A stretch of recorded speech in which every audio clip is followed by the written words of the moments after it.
morning, students. I'm Raman Gupta, and we are continuing the chapter, the last essay which we left incomplete in the last video, El Dorado. Further, R.L. Stevenson was very fond of traveling. In this essay, he expounds his philosophy of traveling without even resting.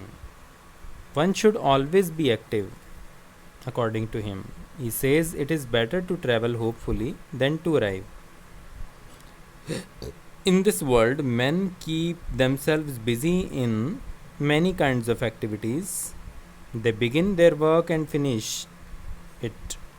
This gives them happiness. But this happiness is on the physical plane.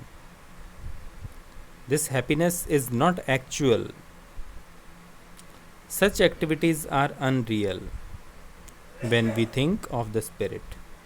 These works, these activities are physical or material only, not spiritual. They do not give us the actual happiness. Stevenson says that true happiness depends on how we begin our work. It is doing something great that gives us true happiness. When we aspire for something great and act for it, our actions make us happy. So, the true happiness does not lie in the work, the great deed, but the actions, how we do, make us happy. It is not the result of the activities of our activities that is important. It is the aspiration that makes us truly happy.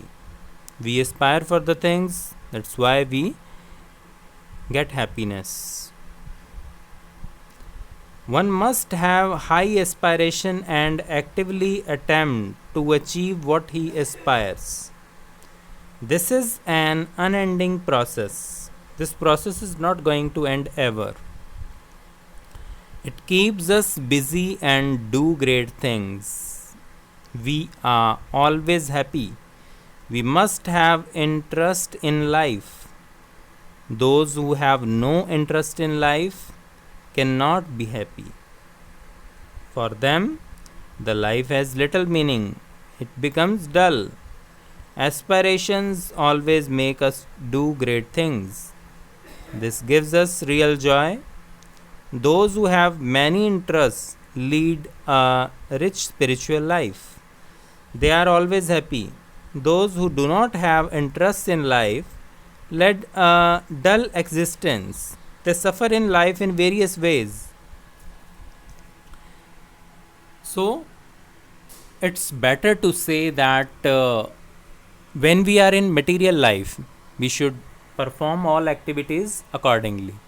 And when we do these things, we should not feel very stick to all these things. We do not feel very attached to these things, to these actions, and the actual happiness does not lie in the works but for the aspiration which we have to do these actions.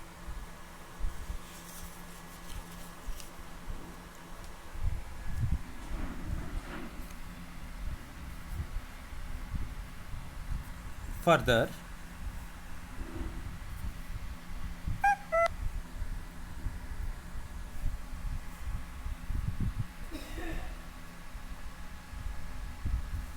Stevenson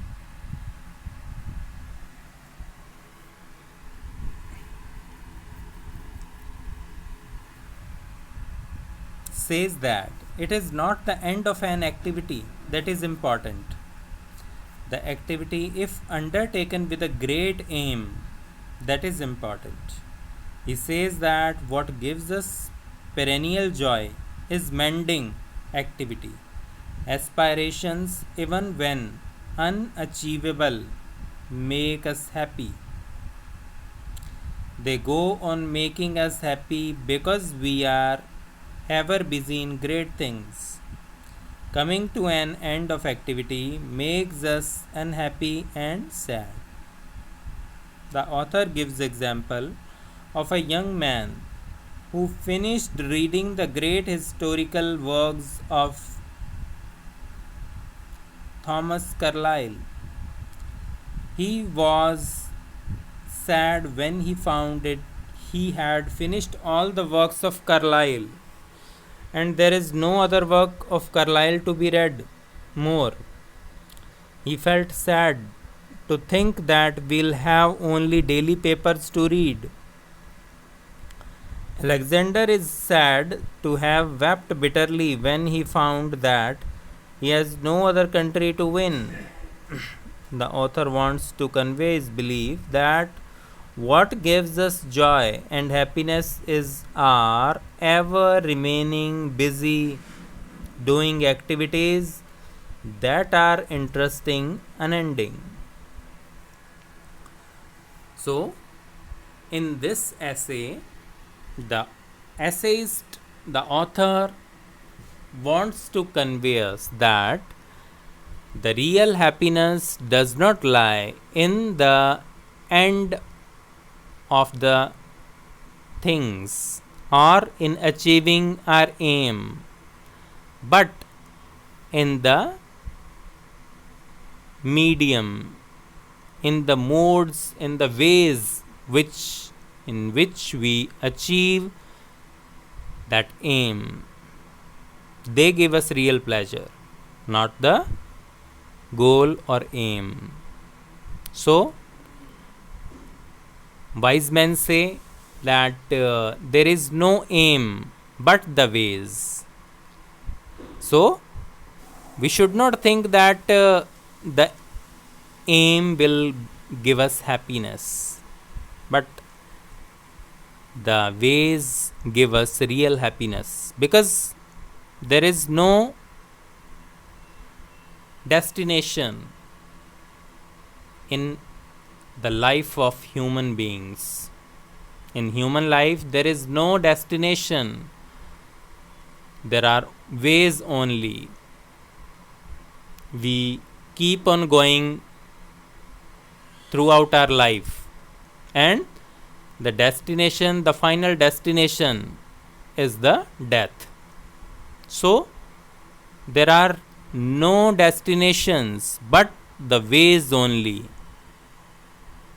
which give us real happiness and pleasure.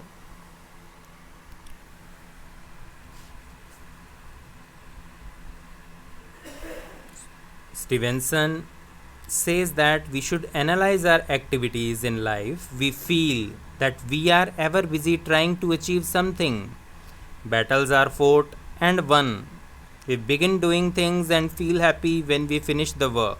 But this is something which is performed on the physical plane, on the physical grounds, on physical activities. We do all these things. When we think of our activities on the spiritual grounds, we find that most of our activities are unreal. Most men think that attainment of our goals is the important thing in life. Stevenson says that it is not true. What is important in is our aspiration. Stevenson says that to be truly happy is a question of how we begin and not how we end, of what we want and not what we have. It is aspiration that gives us some mending joy. Those who have many aspirations are spiritually richer. Attainment of an aim may be good, but it should lead to further activity. Our desires and curiosities keep us ever busy. They make our life full of joy and cause pleasurable activities. Stevenson says desire and curiosity are the two eyes through which man sees the world in the most enchanted colors. It is they that make women beautiful or fossils interesting. So, the real happiness or the real pleasure lies in our eyes, in the way we see the things. So if we are interested in the activities or in the objects, they give us pleasure, they give us happiness. But if they are not interesting for us, we do not find any pleasure from them. He says that if man keeps those amulets, he is rich in the possibilities of pleasure, even if all his wealth perishes.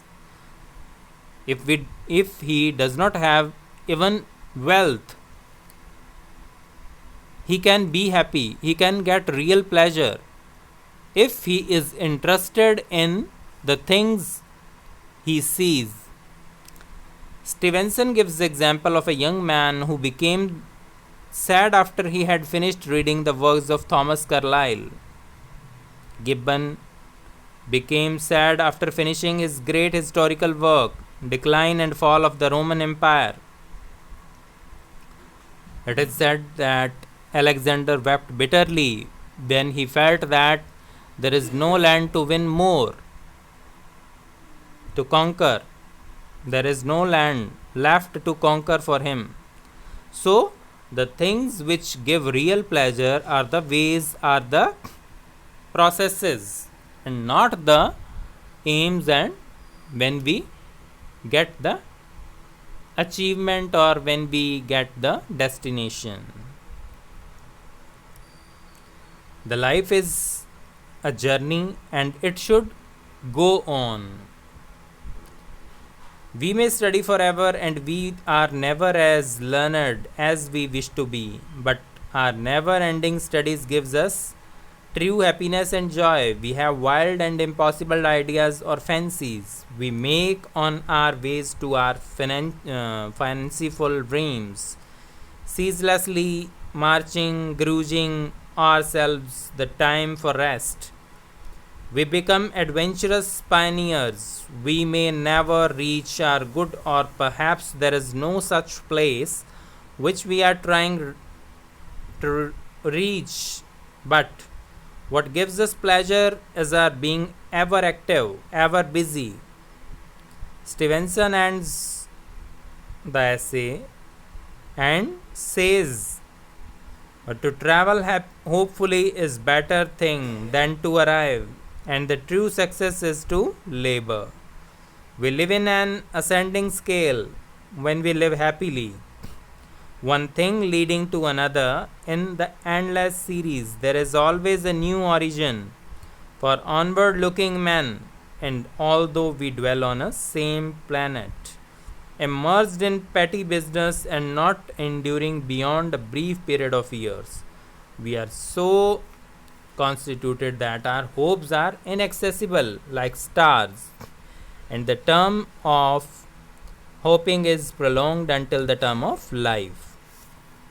So, if the man is hopeful, he can get involved in the other things. He can keep on doing his processes, and in that way he can get happiness, because aspiration, our hopes are unattainable. So these hopes and these things are like El Dorado, the land of gold, which is just an imaginary land. There is no such land physically exist in this world. So the title of the essay suggests the same thing and is very significant. So this is all about the essay. I hope you would enjoy this explanation and the essay. Thank you and have a nice day.